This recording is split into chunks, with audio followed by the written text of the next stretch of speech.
ভাইরে মা খালারকে কয়টা কল্লা আপনারা শুনেছেন? 36টা শুনেছেন, শোনা কথা, কিন্তু একটা কল্লার কথা কহবাই যে আপনাদের সামনে। এটা করতে গেলে কিন্তু গুনাহ হবে না গে মা বোনেরাকে বলবো, গুনাহ হবে না, নেকি পাবেন ইনশাআল্লাহ। কি কল্লা? একটা বহু ছিল, বেটি ছেলে, ও নামাজ পড়তো, রোজা করতো, সব দিনদার বেটি ছেলে। মেলায় দুনিয়াতে মানুষ আছে যে বেটি ছেলেটা নামাজি তো পুরুষটা পড়ে না, পুরুষটা পড়ছে তো মেয়ে লোকটা পড়ে না, এরকম দুনিয়াতে মেলায় আছে। তো মেয়ে লোকটা নামাজ পড়ে, রোজা করে, সবকিছু করে, ওর পুরুষটাকে বলে যে আব্দুল্লাহর বাপ, কি রে হাজি কি নিয়ে যাবে দুনিয়া থেকে জি আল্লাহর কাছে, নামাজ টামাজ গুলা পড়ো। আরে তুই পড়, তুই পড়লি হয়ে গেল, যা তুই পড়, তুই পড়বি তো ঠিক আছে, সব জান্নাত চলে যাব। আমার আল্লাহকে আমি ডাকছি দিনে 10 বার 20 বার করে আল্লাহ আল্লাহকে ডাকছি, আতিহার লেগে কাফি আছে। বেচারি স্ত্রী মানুষ কি করবে, ওকে লাঠি দিয়ে পিটতে পারবে না, থাকে থাকে। একদিনকার ঘটনা, তখন বলছে যে আব্দুল্লাহর মা, ওই কি ওই যে 6টাতে যে ট্রেন মালদা যাচ্ছে, ওই ট্রেনটা ধরবো, তো তুই ফজর নামাজ পড়ে শুতিস না, বিছান থেকে উঠে নামাজ টামাজ পড়ে আমার জন্য খানা টিনা বানিয়ে দিস, তুই খানা পিনা খাই একবারে 6টা ট্রেন ধরে নেবো। ই মায়া লোকটা তখন বলছে থাম রে লিসি লাগা, আজ তোকে একটা কল্লা দেখাবো, তোকে খুব ভালো করে নাস্তা বানিয়ে খাওয়াবো রে মরা। ই ফজরের নামাজ টামাজ পড়ে ভাই শুতে গেছে ফেরি, ই কিন্তু আর লেগে রুটি টুটি নাস্তা টাস্তা বানায়নি। ই বেচারি তখন বিছান থেকে উঠে দেখছে তো 5:30 হয়ে গেছে, 6টা বাজতে গেছে, 8 ঘন্টা টাইম শুতে আছে ও।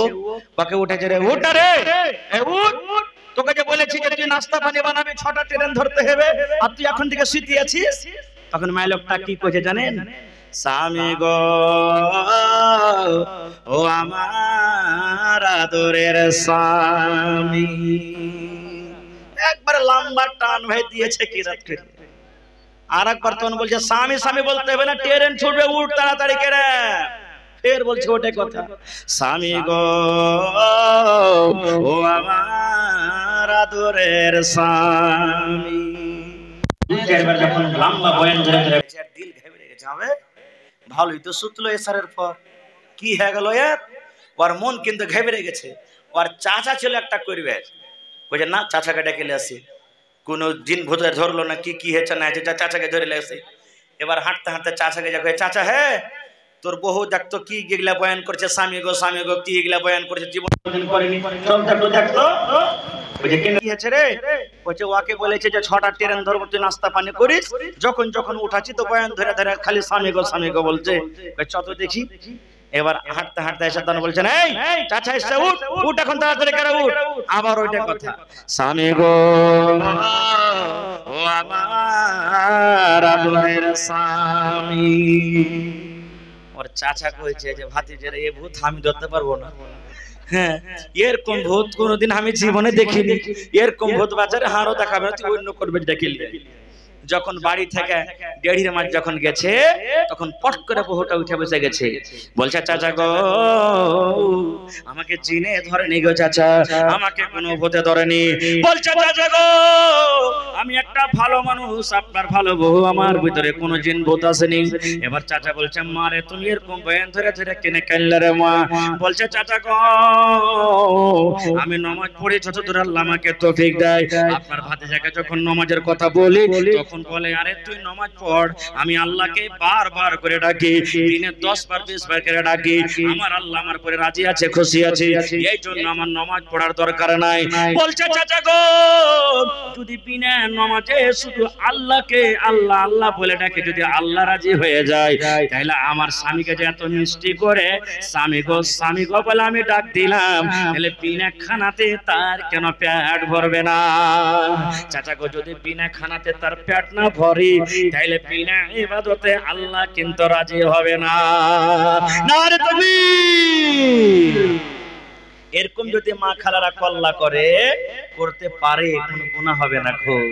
এ মায়েরা খালারা, স্বামী যখন আদেশ করবে সুবহানাল্লাহ, রাসূল বলেছেন পট করে তোমার স্বামীর কথাটা তুমি শুনে নাও। কেমন আদেশ, কেমন কথা! আল্লাহর নবী সহিহ মুসলিম শরীফ জিলসানিতে হাদিসটা আছে, আল্লাহ রাসূল একদিন মসজিদে বসে আছেন, আর একটা মেহমান নবীর কাছে চলে এসেছেন মসজিদে। আয়েশা বলছেন নবীজি আপনার বাড়িতে কুটুম তালি করব, থাকবো আজ বাড়িতে। নবীজি মেহমান পেয়ে খুবই খুশিতে, খুবই খুশি হতেন।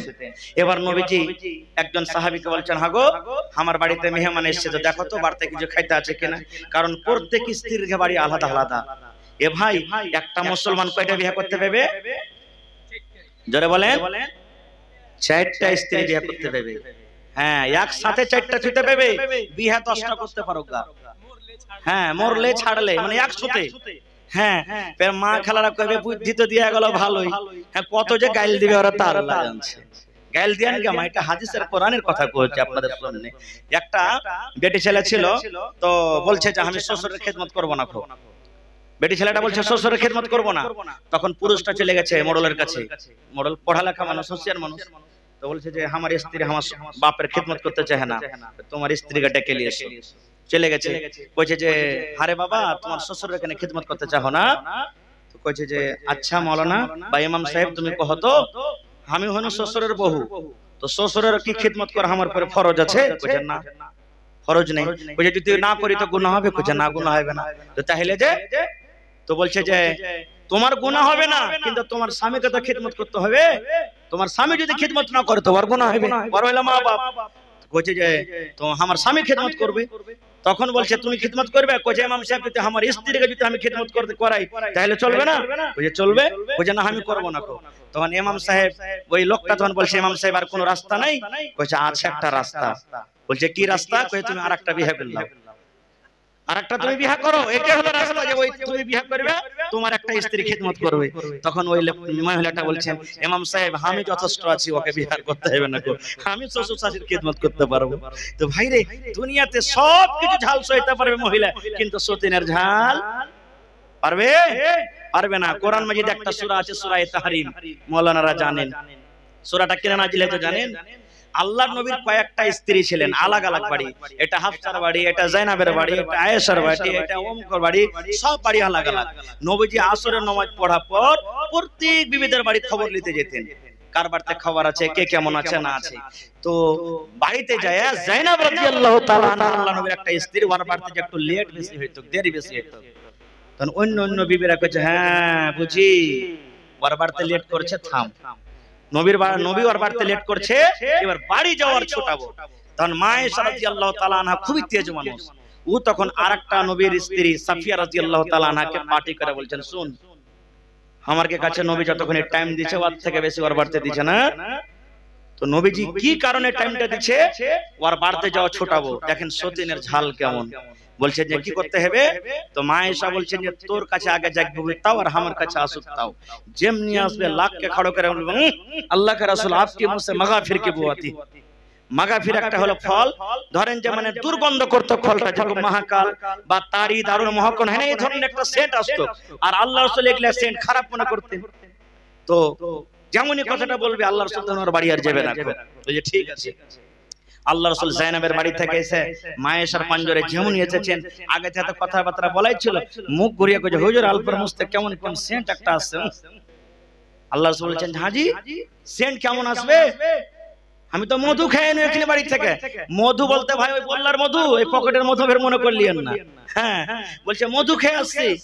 তখন মা আয়েশা বলছেন যে হইতে পারে ওতে কিছু মিলিয়ে দিয়েছে। তখন আল্লাহ রাসূল কি বলছেন?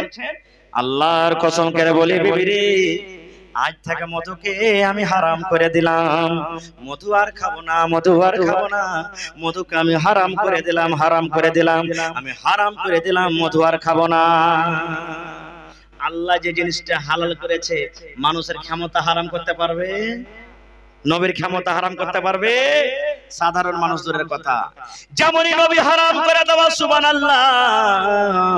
ওরে আল্লাহ, আল্লাহ রাব্বুল আলামিন জিবরিল আমিনকে ডাক দিয়ে বলছেন জিবরিল রে, আমার হালাল করা জান্নাতের নিয়ামতের মধ্যে একটা নিয়ামত হলো মধু, যেটা আমি আল্লাহ দুনিয়াতে দিয়েছি আমার নবী নিজের বিবিরাকে খুশি করার জন্য, বিবিরাকে রাজি করার জন্য আমার নবী আমার মধুকে হারাম করে দিলে। যা যা যা আমার নবীকে আয়াত পড়ে শুনিয়ে দেয়, যাও আয়াত পড়ে শুনিয়ে দাও।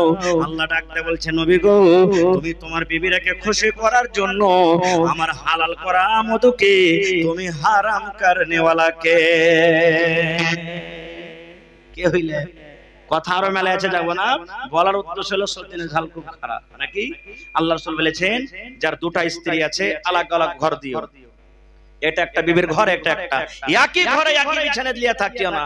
আর রাসূল আরো বলেছেন দুটা স্ত্রী করেছো ভালো কথা, এক নজরে দেখবে, একটাকে ভালো ভালো খেতে দিবে, একটাকে দিবে না, একটাকে ভালো ভালো কাপড় দিবে, একটাকে দিবে না, একটার চোখে কাজল দিবে, একটার চোখে সুরমা। রাসূল বলছেন তুমি কিয়ামতের দিন যখন যাবে তোমার ঘরখানটা টেঁড়া ভাবে পূজা হয় আল্লাহর সামনে যাবে, আর সব লোক তখন দেখবে তার দুটা স্ত্রী ছিল, একটাকে বেশি ভালোবেসেছে, তোমার টেঁড়া হয়েছে ঘরখানটা। আল্লাহ রাসূল বলছেন তুমি এরকম করিও না। ভাই মুসলমান, আল্লাহ রাসূলের সমস্ত স্ত্রীরা বাড়িতে, নবীজি একজন সাহাবীকে বলেন খবর নাও তো বাড়িতে কুটুম এসেছে, আমার কিছু খেতে আছে কিনা। আপনারা বলেন তো আজ যতটি লোক এখানে বসে আছেন যারা মোটামুটি 30 বছর 40 বছর 50 বছর কার অধিকার মানুষ, এখন যেভাবে খানা খেয়েছেন 20 বছর আগে পেয়েছিলেন পাননি। কতদিন এমন গেছে যে সারা দিন না খেয়ে চলে গেছেন, কতদিন এমন গেছে যে এক টাইম পেয়েছেন। তো যদি 20 বছর আগে যদি এরকম হালাত থাকে, 1400 বছর হালাতে আগাটা কি থাকতে পারে বুঝতে পারছেন। চলে গেলেন, বলছেন ও আল্লাহর রাসূলের স্ত্রীরা, নবী আমাদেরকে পাঠালেন বাড়িতে মেহমান, কিছু খেতে আছে কিনা বলো। এ আমার মায়েরা খালারা শুনে, আল্লাহ নবীর বাড়ি থেকে উত্তর আসছে নবীর সাহাবীরেরই, নবীকে বলে দাও আজ রাতে নবীর বাড়িতে শুধু পানি আছে, পানি ছাড়া নবীর বাড়িতে অন্য কোনো খানা নাই। নবীর বাড়িতে শুধু পানি আছে, নবীর বাড়িতে আজ রাতের পানি আছে, অন্য কোনো দানা পানি নাই। আর একটা বিবির বাড়ি যাওয়া হলো, তার বাড়ি থেকে ওইটাও খবর এলো, ও আল্লাহ নবীর সাহাবীরা শুনরি আজ নবীর বাড়িতে শুধু পানি আছে, পানি ছাড়া নবীর বাড়িতে অন্য কোনো খাবার নাই। এই করে করে করে করে সমস্ত বিবিদের বাড়িতে খবর না হলো, একটাই বাড়ি থেকে খবর এলো আল্লাহ নবীর বাড়িতে আজ রাতে শুধু পানি আছে, পানি ছাড়া নবীর বাড়িতে অন্য কোনো খাবার নাই। একটা বুখারী শরীফের হাদিস আছে, আল্লাহ নবীর স্ত্রী মায়ের সা বলছে নিজের বহিন বেটাকে, বেটা রে নবীর বাড়িতে 2 মাস এক লাগাতার কাটে গেছে, কিছু রানবো বলে চুলা জ্বলেনি, নবীর বাড়িতে আগুন জ্বলেনি। পড়েন সুবহানাল্লাহ। হাজি ভাই দুপুরকার খানা 3টা হয়ে গেছে, যদি স্ত্রীটা বানাইতে না পারে কত রাগ করব না। হাজি কি করছিলে তুমি, যে তোমার আন্দাজ দিস নাই কিছু, হ্যাঁ 3টা 4টা বাজে ইচ্ছে, তুমি জানো না একটা লোক কতখানি কাম কাজ করেছে, দুপুরের টাইমে খাইতে লাগবে, তুমি খানাটা টাইমের পরে বানাইতে পারোনি, কত রাখবো। কিন্তু মায়েশা বলছেন নবীর বাড়িতে 2 মাস আখাই জ্বলতো না, নাই কি জ্বালবো। তখন বোনের বেটা বলছেন আগে খালা কি খেয়ে থাকতি তোরা, 2 মাস যদি চুলা না জ্বলে তো কি খেয়ে থাকতি। মায়েশা বলছেন বেটা রে আল আসওয়াদান 2টা কালো জিনিস খেয়ে থাকতাম রে বেটা, একটা হলো আমার খাজুর, ভাগে 1-2 টাকার খাজুর পেয়েছি রে বেটা। বাচ্চারা যেমন চকলেট চুষে এরকম ভাবে খাজুর গোলা চকলেটের মতন চুষে চুষে চুষে খেয়েছি। আর ওই 2 নম্বরে আলমা পানি, উপর থেকে 1 গ্লাস 2 গ্লাস পানি পান করে দিনটা আমরা কাটিয়ে দিয়েছি। এই মতো কষ্ট করে নবীর বাড়িতে আমরা থেকেছি। সুবহানাল্লাহ। তো সমস্ত বাড়িতে খবর নিয়ে সে সাহাবীরা এসে বলছেন ইয়া রাসূলুল্লাহ আপনার সমস্ত বাড়িতে খবর নিলাম, আর সবারই বাড়ি থেকে একটাই উত্তর এলো নবীর বাড়িতে আজ রাতে শুধু পানি আছে, অন্য কিছু খেতে নাই। তাও নবীর স্ত্রীরা নবীকে ছেড়ে পালিয়ে যায়নি। আর এখনকার মা খালারা দেখবেন যদি 1 দিন 2 থেকে 2 দিন 3 দিন খালি নুন দিয়ে ভাত খেতে হয়, কথাতে কথাতে বলবে ইমিন সে খালে ভাড়ার বাড়িতে এসে ভালো মন্দ একটু চোখে দেখতে পাই না, গোবরে নুন দিয়ে আলু দেখে যেখানে ধস ধস করছে খালি, এই দেখেন ধস ধস করছে খালি। এবার রাসূল বলছেন সাহাবীরে আমার বাড়িতে মেহমান, বাড়িতে কিছু খাবার না শুধু পানি আছে, কে আজ রাতে আমার মেহমানের ইজ্জত করবে। আমি নবী দোয়া দিব, তাকে দোয়া দিচ্ছি যে আমার মেহমানের ইজ্জত করবে আল্লাহ রাব্বুল আলামিন তারপরে দয়া করবেন, রহম করবে। সব তো গরিব মানুষ, কেউ বলে না যে হুজুর আমার বাড়িতে আছে, কিন্তু সাহাবীদের মধ্যে একজন সাহাবী যার নাম হলো আবু তালহা, যার ঘটনা শুনেলাম, ওই আবু তালহা রাদিয়াল্লাহু তাআলা আনহু বলছেন হুজুর মেহমানটাকে আমাকে দেন, আমি নিয়ে যাব বাড়ি। কিন্তু ও জানে না যে আমার বাড়িতে খেতে আছে কিনা। মেহমানকে রাতের বেলা বাড়িতে নিয়ে চলে গেলেন, বসতে দিলেন, বাড়িতে গেলেন। বিবি রমেশাকে বলছে বিবি রে আল্লাহর নবীর মেহমান বিবির বাড়িতে এনেছি। আল্লাহ রাসূল দোয়া দিয়েছেন যে মেহমানের ইজ্জত করবে আল্লাহ রাব্বুল আলামিন তারপরে দয়া করবে, রহম করবে। বিবিরে নবীর বাড়িতে মেহমান, কিন্তু নবীর বাড়িতে কিচ্ছু খেতে নেই রে বিবি, তাই মেহমানটা আমি এনেছি। তোমার বাড়িতে কি খাবার আছে বলো, মেহমানকে খাবার লাগবে। যেমন কথাটা বলো। এবার বিবি রমেশা বলছেন স্বামী গো, একটা লোকের সমান মাত্র খাবার আছে, একটা লোকের সমান মাত্র খানা কিংবা খাজুর আছে। একটা লোক যদি খায় পেট ভরবে, আর যদি দুটা তিনটা লোক খায় খানাতে কিন্তু পেট ভরবে না। ওই জামানাতে একটা নিয়ম ছিল, মেহমানের সাথে যতক্ষণ বাড়ির লোক খানা না খাবে মেহমান খানা খেত না। আর একটা লোকের সানা যদি বাড়ির লোকটা যদি বসতো তো পেট ভরবে ভাই। আবু তালহা বলছেন আল্লাহ কি করব, মেহমানের সাথে যদি আমি খেতে বসে যাই একটা লোকের সমান খানা হাফ খানা আমার পেটে আসবে, মেহমানের পেটে হাফ খানা যাবে। আল্লাহ মেহমানের পেট না ভরতে গেলে ইজ্জত সম্মান হলো না। আল্লাহ কি করব কি করব, এইভাবে চিন্তা করতে করতে হযরত আবু তালহা বিবিকে ডাকতে বলছেন বিবি রে, রাত হয়ে গেছে রে বিবি, তোমাকে একটা ছলনা করতে হবে, বুদ্ধি করতে হবে। কি বুদ্ধি করতে হবে? বলছে বিবি রে, আমরা দুইজন যখন খেতে বসবো রে বিবি, তুমি দাস্তারখান লাগিয়ে দিবে, তুমি খানাটা লাগিয়ে দিবে, পানি দিয়ে দিবে, আর বাড়িতে যে চারাক আছে লালটিন আছে এই চারাকের কইলটা তুমি ছোট্ট করে দিবে, যেন চারাক টিম টিম টিম টিম করে জ্বলে, চারাকে যেন তেল নাই এরকম ভাবে চারাকটা যেন জ্বলে, চারাক যেন টিম টিম টিম করে জ্বলে, চারাক যেন আলো না হয়। বলছে ঠিক আছে। মেহমানের জন্য খানা দিয়ে দিলেন। আবু তালহা বসলেন, এবার চারাকের কইলটা ছোট্ট করে দিয়েছে, চারাক টিম টিম টিম করে জ্বলছে। মেহমান বলছেন আবু তালহা ভাই, চারাকে তেল নেই নাকি, কি ব্যাপার, চারাক ভালো হয়ে জ্বলে না? এবার আবু তালহা বলেন, ও আমার বিবি রমেশা, চারাকে তেল নেই নাকি, তেলটা তুমি ঢেলে নিয়ে এসো বিবি রে, চারাক টিম টিম টিম টিম করে জ্বলে, চারাকে আলো হয় না, যাও তুমি চারাকে তেল ঢেলে নিয়ে এসো। স্বামী স্ত্রীর কথা তো আগে থেকে হয়েছিল, তেল ঢালার বাহানাতে বিবি রমেশা চারাকটাকে ঘরে নিয়ে বসে আছে, দুইজন বন্ধ করে খানা খায়। আবু তালহা বলেন শুধু আমি থালাতে হাত আর মুখে দিই, থালাতে আমি হাত আর মুখে দিই, কিন্তু খাজুর খাই না। মেহমান যাতে মনে করে আবু তালহা আমার সাথে খানা খায়। খানা শেষ, আবু তালহা বলছেন সব খানা মেহমানকে খাইয়ে দিনু, একটাও খাজুর পর্যন্ত আমি মুখে দিইনি। সকাল হলো, মেহমানকে সাথে করে নবীর দরবারে চলে গেলেন। মেহমানকে আসতে দেখে নবীজি মুচকি মুচকি হাসছে। আবু তালহা বলছেন নবী গো, ব্যাপারটা কি, মেহমানের ইজ্জত করতে পারেনি নাকি আপনি হাসছেন?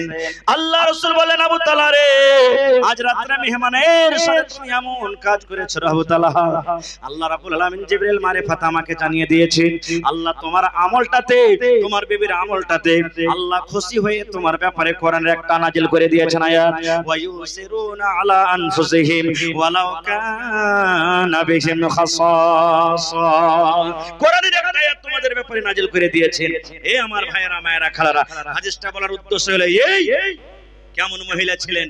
স্বামী বললেন যে তোমাকে কাজটা করতে হবে, চারাকের কইলটা তুমি ছোট্ট করে দিও, অন্ধকারে বসে বসে দুজন খাবো।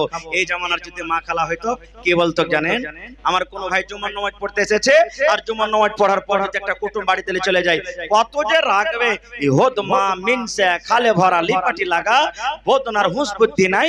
মেহমান তুই আনলি রে গাড়ুয়া, তুই জানিস যে তোর বাড়িতে খেতে আছে কিনা, ভালো মন্দ একটু তরকারি আছে কিনা, বুঝা না সোজা করে তুই মেহমান সাথে চলে আলি, কত রাখবে দেখেন। এ ভাইরা আমার, তাহলে কয়টা পয়েন্ট হয়ে গেল ভাই? দুটা হয়ে গেল। একটা, স্বামী যখন বাড়িতে ঢুকবে তাকে দেখে হাসতে হবে। 2 নম্বর, স্বামী যা বলবে মা খালারাকে শুনতে হবে। 3 নম্বর পয়েন্ট থাকলো, এটাকে এখন থাক, তার আগে একটা পয়েন্ট আপনাদের সামনে আর বলি। নবীজি মক্কা ছেড়ে হিজরত করে কোথায় চলে গেছিলেন? মদিনা। আস্তে কথা বলেন ভাই। নবীজি হিজরত করে কোথায় চলে গেছিলেন? জোরে বলেন। মদিনা। মদিনাতে কিন্তু মসজিদ নেই, মসজিদ বানাইতে হবে, মসজিদ বানাইতে হবে। এবার নবীজি সাহাবীরা কিলে বসে গেলেন, আজকে যেমন জালসা করেছেন, মসজিদে 3 তলা ছাদ করব, চান্দা দিতে হবে, মাওলানাকে ডাকতে হবে, ওয়াজ শুনবো নাকি? বুঝাশুঝা করেছেন না করেননি? নবীর জামানাতে নবী সাহাবীরা কিলে বসে গেলেন, হ্যাঁ গো নামাজ পড়তে হবে, আল্লাহর ঘর বানাইতে হবে। ঘর কোন জায়গাতে বনবে বলো? এই ভাবা চিন্তা করতে করতে যেখানে এখন মসজিদে নববী বনা আছে, নবীজি জায়গাটা পছন্দ করলেন, বলছেন এটা কার জায়গা? সাহাবীরা বললেন দুটা ইয়াতিম বাচ্চার জায়গা। জায়গাটা কার? জোরে বলেন, আরো জোরে বলেন।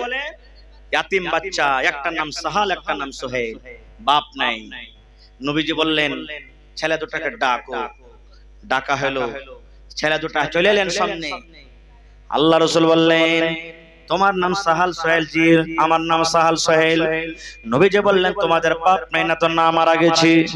আল্লাহ রাসূল বললেন সাহাল রে, এ সোহেল এই জমিনটা বাবারে বিক্রি করে দাও, জমিনটা কিনে নেওয়া দরকার আছে।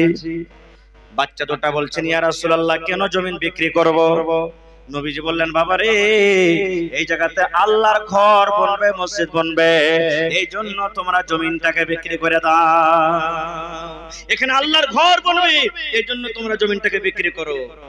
ইয়াতিম বাচ্চা দুটা তখন বলছেন না বিক্রি করবো না, কোনো যে জমিন বিক্রি করবো না।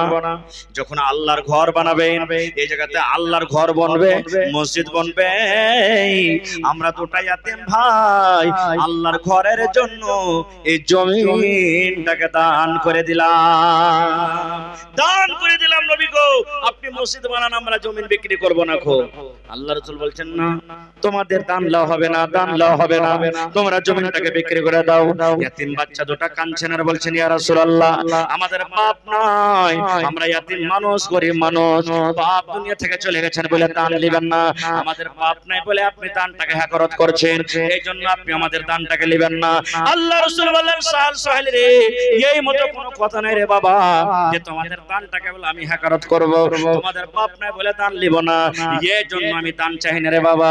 তোমরা হলে ইয়াতিম বাচ্চা, তোমরা এখনো ছোট হয়ে আছো, এখন তোমরা যদি জমিনটা দিয়ে দাও পরে তখন আমার লোকেরা পরে আমার পরে ইলজাম আসবে, তাক আসবে, দেখো তোমাদের নবী কেমন রে দুটা ইয়াতিম বাচ্চার কাছ থেকে জমিন কেড়ে মসজিদ বানিয়ে দিয়েছে। এই লোকেরা যেন এই কথাটা আমাকে না বলে, এই জন্য তোমরা জমিন বিক্রি করে দাও, যা টাকা লাগবে তোমাদেরকে দেওয়া হবে। যখন কথাটা বললাম নবীজি আবু বকর রাদিয়াল্লাহু তাআলা আনহুকে ডাকতে বলছেন আবু বকর রে এই মদিনার গলিতে মাঠে তুমি জমিনের রেট পাতা করো, জমিনের দাম কি আছে মদিনার গলিতে গলিতে তুমি পাতা করো, এই জমিনটার দাম কত হতে পারে? আবু বকর আমি নবী তোমাকে আদেশ করি এই দামটা যত হবে, যত টাকা হবে ইয়াতিম বাচ্চাকে এই জমির মুআওয়াজা, জমির দাম থেকে তুমি দিয়ে দাও। নারে তাকবীর, সুবহানাল্লাহ। ভাইরে দান তো আপনারা মেলায় করেছেন, বললেন আলহামদুলিল্লাহ। শেষের বেলাতে আমি বেশি আপনাদের কাছে চাহাবো না, মসজিদের ছাদ করবেন নাকি? হানা বলেন মসজিদের ছাদ করবেন? দেখি কোন আল্লাহর বান্দা আছেন আজকে সাহাল সোহেল হবেন, 1 কুইন্টাল রড দান করবেন, একটা লোক 1 গাড়ি 100 সেফটি বালু দান করবেন, একটা লোক 100 সেফটি গিট্টি দান করবেন, এবং বেশি আমি চাহাবো না